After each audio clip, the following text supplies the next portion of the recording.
movies because it is. Very good. Because they tell me that I'm too nerdy to wrap it in, so this is like my little flash of nerdiness. Cool. This is all they'll let me have. One of the great things I feel like about doing so many period films as you have is that you get to learn about different eras of history and get to do research, things that you didn't know going in. And I'm convinced that you would be the best history teacher ever.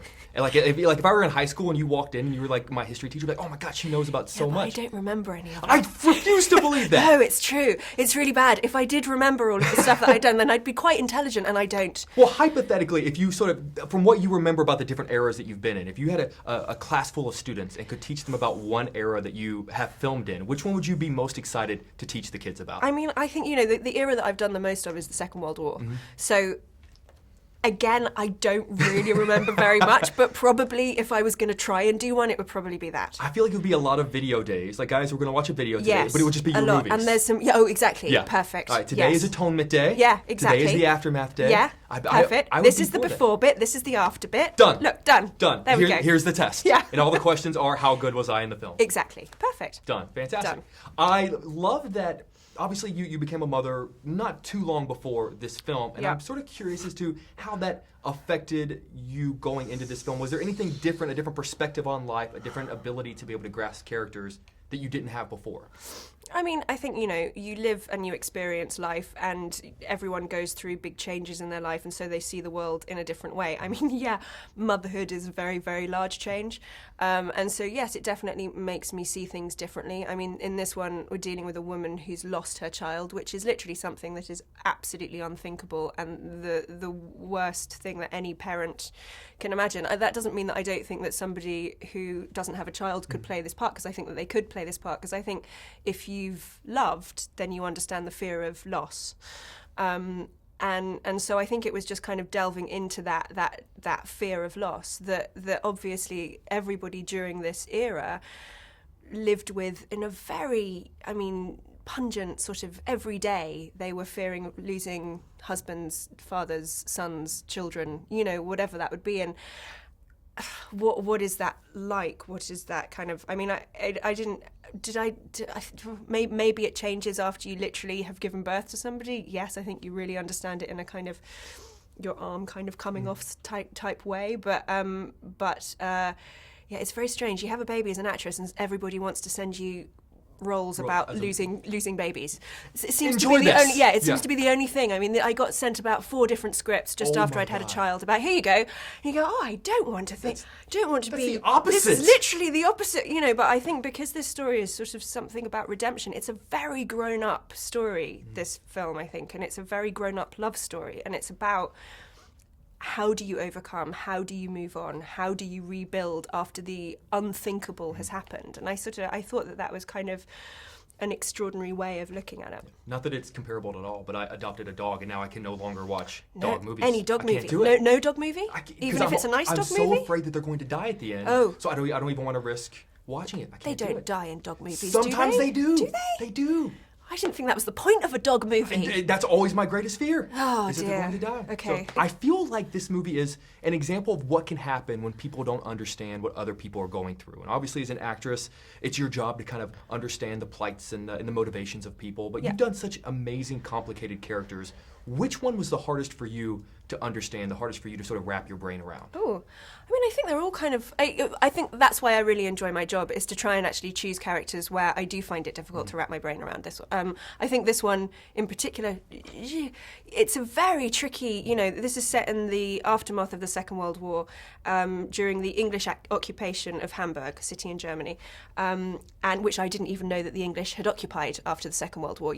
I never really thought about the rebuilding of Germany and what that looked like. And the idea that suddenly you're living in the house with a German family who literally a few months ago you've been trying to kill. Right. And have been completely fine with them killing you and you killing them. And how does that, how do you get your brain around that? How do you suddenly cross that divide of you are the enemy and now suddenly there has to be forgiveness, there has to be moving forward. And in this film, in a very really intense way, because you're literally under the same roof with somebody.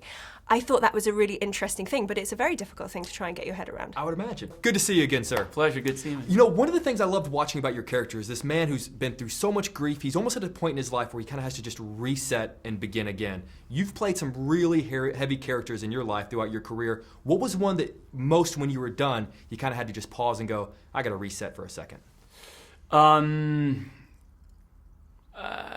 It's been a couple lately. There's been a couple of quite dark, intense movies that definitely took its toll. Mm-hmm. This one was quite intense.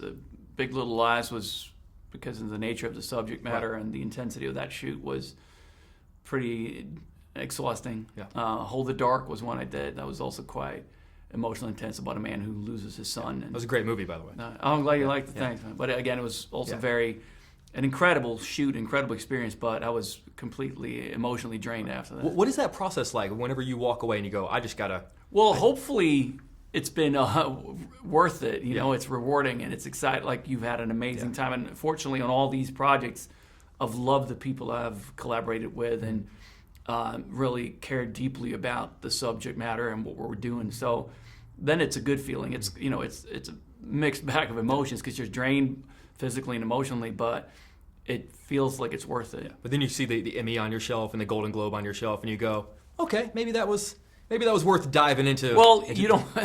Yeah, but I think as long as you walk away from a production, from like when you wrap, feeling like no matter what happens, no matter if 12 people or 12 million go see this movie, it was worth it, because I had such a profoundly amazing time on set. For sure. Obviously, coming out of this movie, one of the scenes everyone was talking about was the very intimate, the very passionate sex scene. And you've done scenes like that before. I'm curious, from an actor's standpoint, professionally, what sort of conversation do you need to have with your co-star before? Is it different than any other conversation you have going into an intense scene, or is there a different sort of trust and intimacy that needs to be No, you just built? need to establish, hopefully you're at a place when you're about to shoot a scene like that, you establish the boundaries, the rules, obviously, what both parties are comfortable with. And Keira and I had a very close relationship, and we trusted each other immensely, and we were excited about the narrative, the story, and where these scenes have the build up to these scenes. So then it's fun to shoot those scenes. It's exciting, because it's a payoff of this the kind of the intense game of leading to that moment.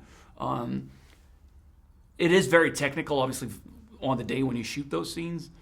But again, if you're in it with people that you love and trust, then it's very easy. For sure. I'm gonna imagine the director would never want that to be a day one shoot. Like, let's get a few weeks into the shoot and then I've had that happen a couple of times. Like on this, we'd been shooting for about a month, almost 2 months. So we were all very close. It was very intimate. Yeah. Which made it easy. Yeah. Because there was a lot of trust, not only between us, but with James, the director, and everyone. Like it, you're in it together. For sure. But I've had that happen I remember on True Blood, there was a scene where my character has a sex dungeon where he sleeps with people and kills people. And as you do.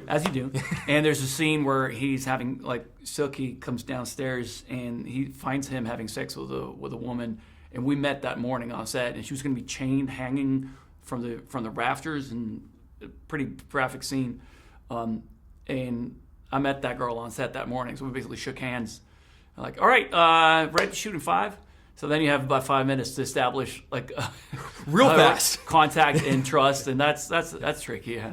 Good to see you, sir. Good to see you. One of the reasons I think your career is so fantastic is I feel like you've been given the opportunity to learn about different eras of history through all of it, whether it be this or First Man or Chappaquiddick or Mudbound. Yeah. Which film and which era of history was most changed for you as a result of maybe learning more about it because of the films you've been in? That's a good question. Thank you. Well, this definitely, as a child, let's just, stay with this 1 second, but as a child, I always loved World War II, I remember that there was a BBC series, The World at War, with Laurence Olivier narrating, and for me, that just blew my mind as a young Australian kid in the country, I was just like, oh my God. And then so I'd read a lot of great books in history, but I never went into this part, it never really occurred to me. And it was Anthony Beevor's book, the fall of Berlin, which really struck me as, oh my God, these Germans suffered. I mean, the payback was astronomical on a point, of like, before it gets a bit gruesome, but, the rape of women and the numbers and the amount, it was just, I couldn't get my head around it. So this changed a lot, and then about how, even the EU, was put together, and, but it came from guys like Lewis, of Englishmen putting together, Germany, and then the other one was Chappaquiddick changed a lot for me. I mean, that was, it was such a seminal time, and I think the consequences of that and what happened afterwards was still, painful in a way. It was interesting to see a lot of people's reaction after that movie. It still is. Came It's out. still, it's still a very hot topic for a lot of people, and a lot of people will not consider their own responsibility. I mean, at the end of the film, the thing is it's not about Ted Kennedy. It's about, as you go to the end of that, about people still voted and they decided what they wanted to vote for. And so to say that we're in a different time or whatever, no, that's not true. People will do what suits them when it suits them. And so that was really, but I'm very proud of that. I'm very proud of this film. It's just I think film can have the opportunity to be current, without being a documentary or being safely in the past. I mean, Current and timeless at the same time, actually, which I think absolutely, which can be really interesting. Yeah. Obviously, the two films are completely different, but Yeah. you have both this and Pet Sematary coming Yeah. out within a few months, Yeah. and both feature the loss of a child. Yeah. You are a father, and I can't imagine just living in that grief at Yeah, all no, time. Like, no, how does that no. affect you more so, obviously, now than I would imagine it would maybe 20 years ago? Oh, immensely. I mean, I read Pet Sematary when I was, a young, I think before 20. It's a scary movie. I read it, when I before this, and I was beyond disturbed. Different I book, mean, probably, for A you. totally different book. I mean, it's disturbing more than frightening for me. It goes beyond the frightening to like, Yeah. So with something like this, though, for Lewis, I only open that door for a little bit. That is it. And I will open it. I said to James, listen, dude, I don't want to do this. You just be ready to go, because I'm going to open it, but I'm not going to sit in it, dude. With Pet Sematary, I had to sit in it for quite a while. Why? What were the differences? Because you're shooting that, you know the story, so you're shooting that night over a month, over 3 weeks of staying in that space. And you're just like, I'd come home and I'd be, 14 or 15 hour days. You're like, I don't want to go back up there again. I don't. I just don't want to, it's just, it's children and fatherhood. It's full on. And then you escape it, and then they go, okay, now you're going to go sit down with a bunch of press, and you're going to talk about them over and over and over again. And I like that. I love hearing what people. I love feeling people's reaction. I love my own reaction to this. I mean, I saw this recently, and I fell in love with it, even though I was part of it. Yeah. I thought his edit was extraordinary. I thought the simplicity of this story. He gave the space for, for literally these ripples to reverberate out, and it starts with a couple, and it's about the world. Yeah. It's beautiful because it both moves, but then also takes the time at this. I feel like I keep using opposites to describe this movie. Yeah. But Yeah. it matches. It challenges you as It well does. as rewards you. Yeah, which It really this time of does. year we rarely get. So thank Yeah. you very much for Yeah. always making challenging Absolutely. films. man. Thank you. Dude, thanks for answering my weird questions, man. I No, appreciate it. good. Thank I you. enjoyed it. I really did. Thank you.